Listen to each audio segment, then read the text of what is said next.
Bonjour à tous.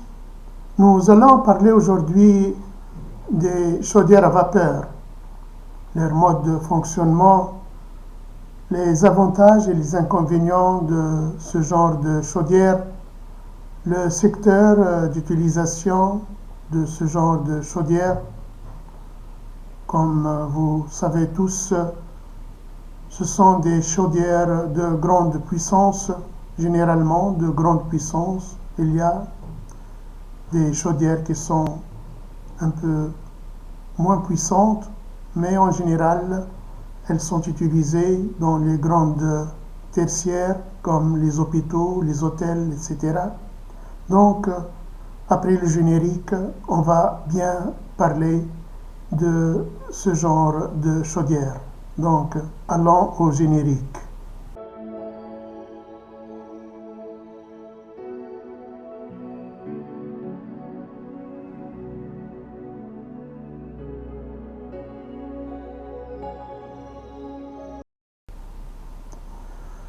Rebonjour. Donc, comme on a dit, on va parler des chaudières à vapeur. Une chaudière à vapeur industrielle est un récipient fermé dans lequel de l'eau est chauffée afin de générer de la vapeur grâce à un échangeur thermique. Cette vapeur est ensuite utilisée pour diverses applications industrielles. Actionner des turbines, stériliser des équipements, chauffer des bâtiments, alimenter des machines, etc. L'objectif principal d'une chaudière à vapeur est de convertir l'énergie d'un combustible, généralement du gaz naturel ou du fioul ou électricité, en énergie thermique qui chauffe l'eau jusqu'à produire de la vapeur. Donc, exemple d'application courante, production d'électricité par exemple dans les centrales, chauffage de procédés dans les industries manufacturières, chimiques et pétrochimiques, stérilisation dans les secteurs pharmaceutiques et médicaux, traitement alimentaire dans les grandes cuisines et cuisines agroalimentaires, production textile et processus de teinture. Grâce à un flux de vapeur constant et sous la pression requise, une chaudière industrielle permet d'assurer des opérations efficaces et fiables dans un large éventail d'industries. Donc, comme vous voyez ici dans notre image, voilà, donc c'est une chaudière à vapeur de la dernière génération. Comment fonctionne une chaudière à vapeur? On va vous présenter une autre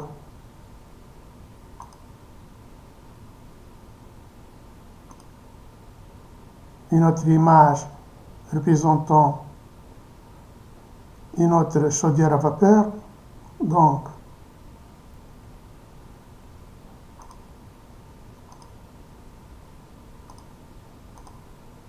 comme vous voyez ici, donc, nous avons notre brûleur qui est monté sur une chaudière à vapeur. Toute cette surface est pleine d'eau.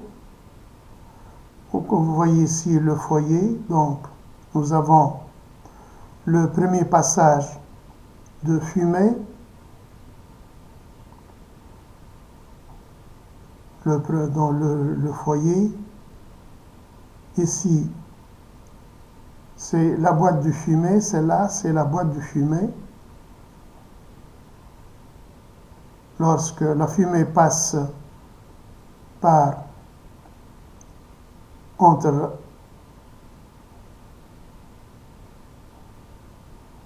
la partie supérieure, elle chauffe l'eau dans le récipient, dans ce récipient.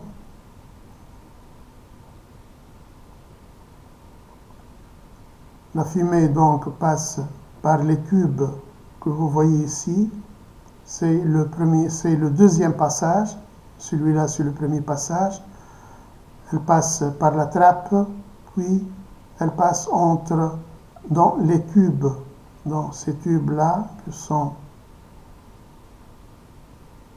que vous pouvez voir ici. Donc, ici, c'est le récipient d'eau.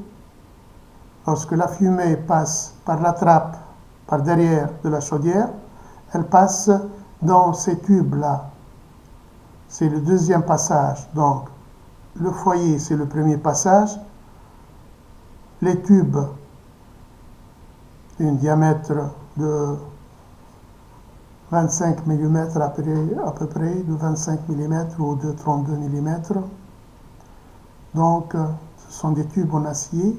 Donc, la fumée passe, la combustion passe par les tubes pour réchauffer l'eau dans le récipient. Puis, on a le troisième passage. Comme vous voyez ici, le troisième passage, la fumée passe donc du foyer vers la trappe, puis les tubes reçoivent la fumée et les tubes les fait passer, il fait passer la fumée par le troisième passage vers la cheminée. Donc la combustion passe par 3 passages. C'est une chaudière appelée chaudière à 3 passages. Donc, c'est une chaudière plus économique que les chaudières à 2 passages. Comme vous voyez ici, donc, le brûleur chauffe la capacité d'eau dans le récipient. La combustion passe par les tubes ici, puis elle passe vers la cheminée. Donc ici, nous avons une chaudière à 2 passages. Tandis que celle-là, elle est à 3 passages. Il y a des chaudières à vapeur qui ont les échappements,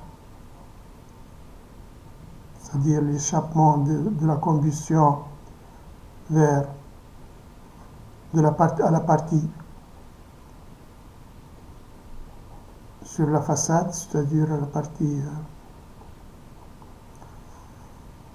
d'avant, et d'autres qui ont les cheminées par la partie postérieure. Et la partie supérieure de la chaudière, c'est la partie vapeur. Comme vous voyez ici, donc ici,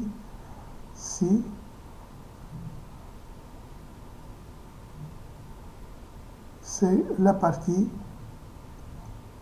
supérieure qui est une partie de vapeur. Nous allons vous présenter une autre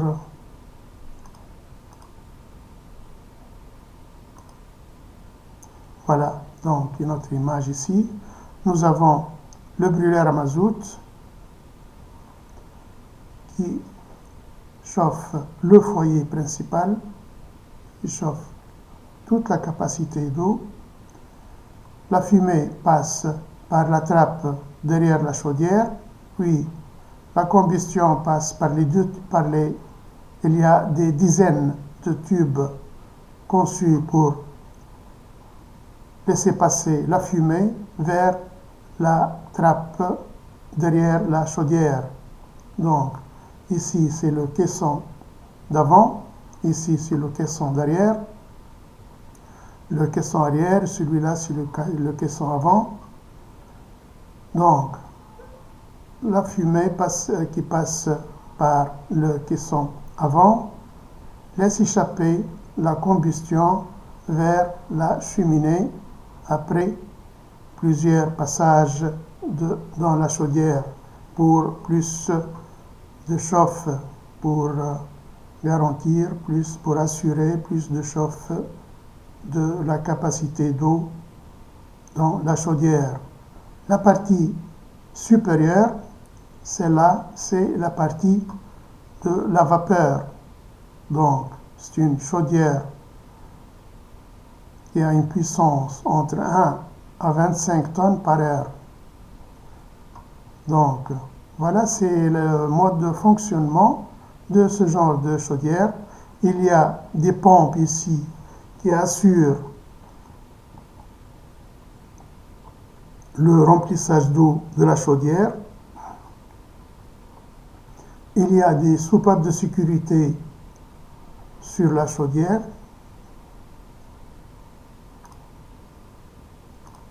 Donc, comme vous pouvez voir ici, ce sont des organes primordiaux sur une chaudière. Sur chaque chaudière à vapeur, il y a deux soupapes sécurité. Si l'un tombe en panne ou il ne s'ouvre pas, donc le deuxième doit s'ouvrir pour laisser échapper la pression excessive de vapeur, car il y a un risque d'explosion. Ce sont des chaudières de très haute température, donc ils sont des appareils qui sont à haut risque, c'est-à-dire ils fonctionnent à une très haute température, donc ils doivent avoir le maximum de sécurité, en soupape sécurité, les organes sur le tableau les thermostats de sécurité, ce sont des chaudières qui fonctionnent avec des soupapes de sécurité aussi de très grande sensibilité. Donc, le système de sécurité doit être assuré pour ce genre de chaudières. Ces chaudières ne doivent pas fonctionner en manque d'eau. Donc, comme vous voyez ici, ce sont des organes aussi pour assurer pour montrer le niveau bas de d'eau dans la chaudière et le niveau le plus haut dans la chaudière aussi. Donc, on va passer par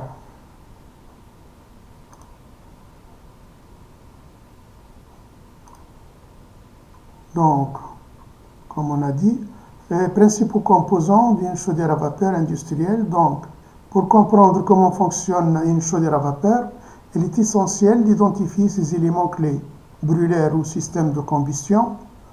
Le brûleur amorce le processus de combustion en mélangeant le combustible gaz, fioul ou électricité avec l'air. Un apport air combustible adéquat est crucial pour l'efficacité de la chaudière et la réduction des émissions. 2. Le foyer, chambre de combustion. C'est dans le foyer qui s'opère la combustion, générant de hautes températures qui chauffent l'eau contenue dans les tubes et le corps de la chaudière. 3. L'échangeur de chaleur, donc tube de la chaudière. Les tubes de la chaudière transportent l'eau qui absorbe la chaleur produite par la combustion. Ils sont conçus pour maximiser la surface d'échange thermique entre les gaz chauds et l'eau. 4. Le tambour ou réservoir de pression. aussi appelé tambour à vapeur. Il contient l'eau chaude de la vapeur. Lorsque l'eau se transforme en vapeur, elle monte vers la partie supérieure du tambour. L'enceinte sous pression doit répondre à des normes de sécurité strictes pour supporter la pression et la température élevée. 5. Système d'alimentation en eau. Le circuit d'alimentation en eau dirige l'eau vers la chaudière. L'eau est généralement traitée pour enlever les impuretés et éviter la corrosion, l'entartrage et d'autres problèmes susceptibles de nuire au rendement de la chaudière. 6. Système de commande. Système de commande. Les chaudières industrielles modernes sont équipées de systèmes de commande avancés pour surveiller la pression, la température, le niveau d'eau et d'autres paramètres critiques. Ces commandes automatisées garantissent une efficacité opérationnelle et une sécurité optimale. 7. Économiser et préchauffer l'air. Optionnel. Donc, certains modèles de chaudières à haut rendement comportent un économiseur ou un préchauffeur d'air afin de récupérer la chaleur du gaz d'échappement. Cette technique de récupération de chaleur fatale accroît l'efficacité globale et réduit la consommation de combustible.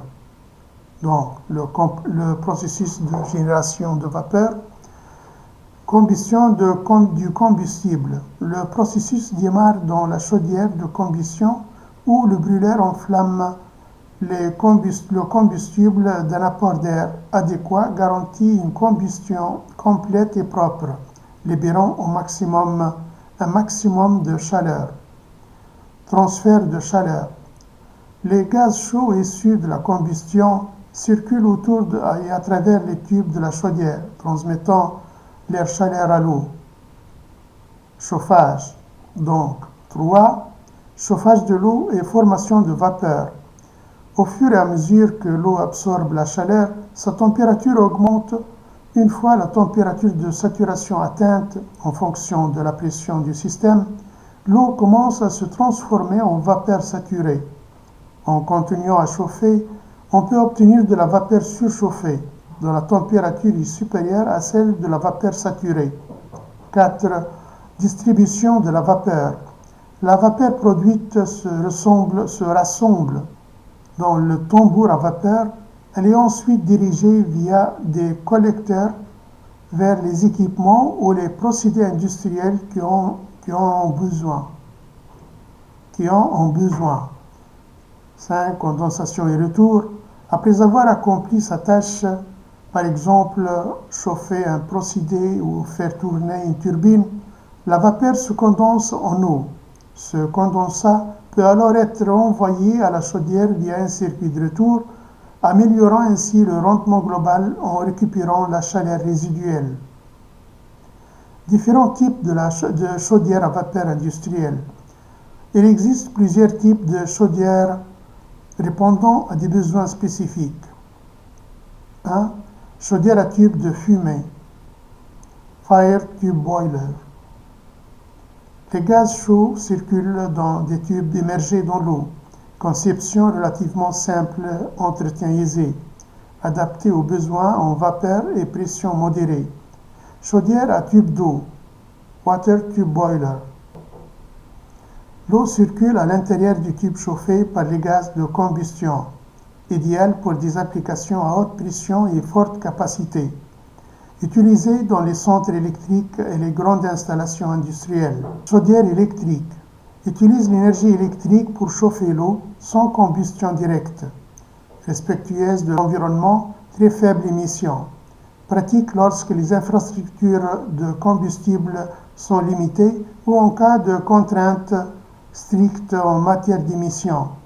Chaudière à biomasse. Brûle des matières organiques comme les copeaux de bois, les résidus agricoles et les granulés. Source d'énergie renouvelable à faible émission de carbone. Populaire pour les opérations industrielles durables. 5. Chaudière préfabriquée. fourni comme un module complet, déjà assemblé, installé, installation rapide et simple, souvent utilisée dans les environnements industriels plus restreints. Efficacité et performance de la chaudière. L'efficacité d'une chaudière est la plupart entre l'énergie consommée et la vapeur utile produite. Plusieurs facteurs influent sur l'efficacité. Rapport air-combustible, isolation de réfractaire, traitement d'eau. Donc, la maintenance des sécurités des chaudières. Un entretien régulier assure non seulement la performance optimale d'une chaudière à vapeur, mais il réduit aussi les risques d'accident et les périodes d'arrêt. Voici les points clés de la maintenance. Premièrement, inspection. Vérifier l'absence de fuite, la présence de corrosion et de dommages au tube. S'assurer au bon fonctionnement des manomètres et soupapes sécurité. 2. Nettoyage. Nettoyer périodiquement le brûleur et les surfaces de transfert de chaleur pour éliminer la suie et les dépôts. Traiter l'eau afin de prévenir la corrosion et l'entartrage. 3. Gestion de la qualité d'eau. Contrôler en continu la qualité de l'eau d'alimentation et de retour de condensat, pH solide dissous. Mettre en place des systèmes de traitement chimique et de filtration. 4. Étalonnage des commandes. Vérifier régulièrement les capteurs de pression, de température et les systèmes de contrôle pour assurer des mesures exactes. Maintenir en état de marche les systèmes d'alarme et d'arrêt d'urgence. 5. Protocole de sécurité. Former le personnel à l'exploitation de la chaudière et aux procédures d'urgence. Respecter scrupuleusement les normes locales et internationales telles que l'ASME ou le EN. Considération environnementale. Point clé. Donc, les chaudières à vapeur sont des récipients fermés où la chaleur issue de la combustion chauffe l'eau pour générer de la vapeur à usage industriel. Les composants essentiels incluent le brûleur, l'échangeur de chaleur, l'enceinte sous pression et les systèmes de contrôle. L'efficacité et la performance de la chaudière dépendent de la combustion, de l'isolation, du traitement de l'eau et de la récupération de chaleur. Une maintenance régulière et des vérifications de sécurité sont essentielles pour éviter les pannes d'accident et la baisse de rendement. Les considérations environnementales dans la réduction des émissions et l'utilisation de combustibles plus propres sont de plus en plus cruciales dans l'exploitation industrielle des chaudières. Pour en savoir plus sur le choix d'une chaudière à vapeur industrielle ou sur l'optimisation de votre système de chaudière, suivez-nous dans d'autres vidéos. Nous vous présenterons d'autres propositions sur ce genre de matériel. Donc, si vous trouvez le contenu de cette vidéo intéressant, partagez-la, abonnez-vous. Voilà, donc c'est tout ce qu'on a à présenter sur ce genre de matériel. Ce sont des appareils donc de grande puissance. Il faut respecter les normes de sécurité pour assurer un bon fonctionnement des chaudières à vapeur. Voilà, merci pour votre attention. Donc, si vous trouvez le contenu de cette vidéo intéressant, partagez-la, abonnez-vous. Merci, une autre fois.